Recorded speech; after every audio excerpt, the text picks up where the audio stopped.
प्रातः स्मरणीय श्री सद्गुरुदेव भगवान के श्री चरणारविंदों में साष्टांग प्रणाम। परम श्रद्धेय परम पूज्य श्री मौनी जी महाराज, परम श्रद्धेय स्वामी मुक्तानंद जी महाराज, परम श्रद्धेय स्वामी महेशानंद जी महाराज, श्रद्धेय आचार्य जी महाराज, श्रद्धेय संत जैल सिंह जी महाराज, पूज्य संत वृंद, समादरणीय ब्रह्मचारी वृंद, समुपस्थित भगवत कथा अनुरागी सज्जनों, हम सभी लोग पुनः श्रीमद् भागवत का चतुर्थ स्कंध का अंतिम उपाख्यान 25वां अध्याय, जिसमें प्राचीन बरही के माध्यम से पुरंजनोपाख्यान बताया गया है। प्राचीन बरही एक ऐसा विलक्षण राजा है, बहुत सारे यज्ञ करता है।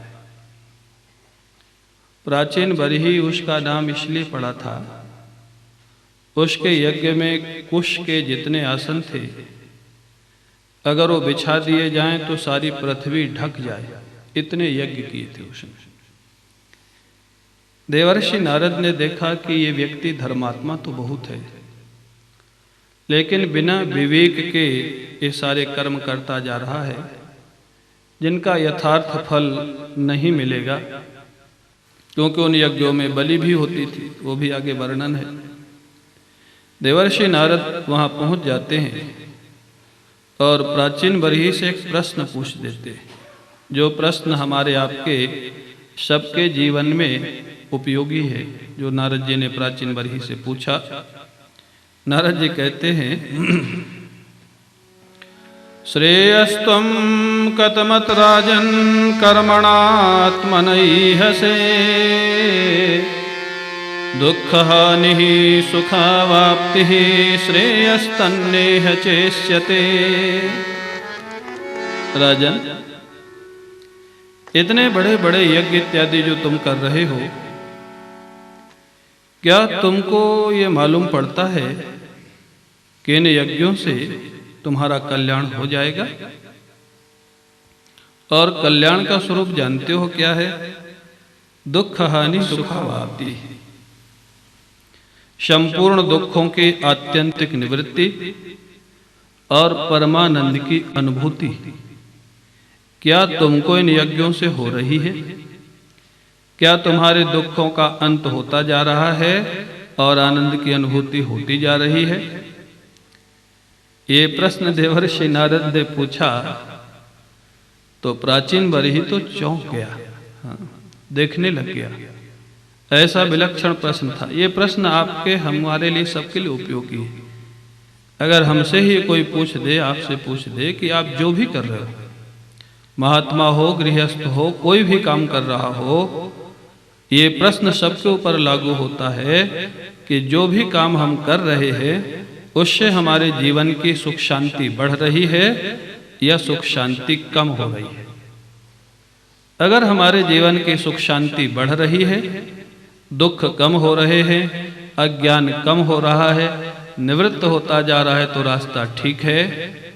और अगर सुख शांति कम होती जा रही है, दुख बढ़ता जा रहा है, तो रास्ता विचारणीय है।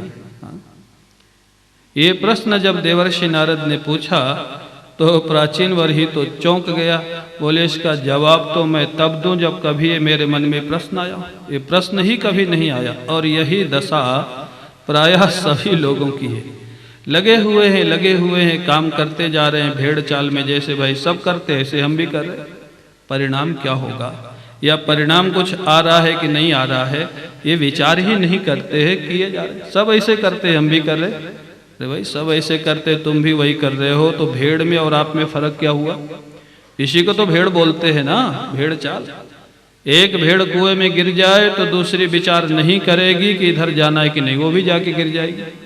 सैकड़ों भेड़ ऐसे गिर जाती, मर जाती। तो जब प्राचीन बरही ने कहा, मेरे को लगता है प्रभु ये प्रश्न और इसका जवाब इन आचार्य लोगों को भी शायद नहीं आता, नहीं तो ये लोग जरूर मेरे को बताते। हाँ, जो यज्ञ के ब्राह्मण लोग हैं इनको भी शायद इस प्रश्न पर कभी विचार हुआ नहीं। देवर्षि नारद ने थोड़ा और डरा दिया, बोले देख जितने पशुओं को तुमने यज्ञ में बलि दी है वो देख आकाश की तरफ, सारे पशुओं को दिखा दिया अपनी दिव्य शक्ति से, सब लाल लाल आंखें किए हुए और प्राचीन बरही की तरफ देख रहे हैं। प्राचीन बरही घबरा गया, ये क्या है महाराज? बोले जिनको तूने मारा है ना, ये प्रतीक्षा कर रहे तेरी, ये सब तेरे को मारेंगे। हाँ, अगले जन्म में तूने इनकी बलि दी है ना, ये सब तेरे से बदला लेने के लिए तैयार खड़े हैं। अब तो और घबरा गया प्राचीन बरही, महाराज रक्षा करो, मेरे को क्या करना चाहिए? देवर्षि नारद कहते हैं तुम्हारे जैसा ही एक राजा था, हाँ, आशीत पुरंजन हो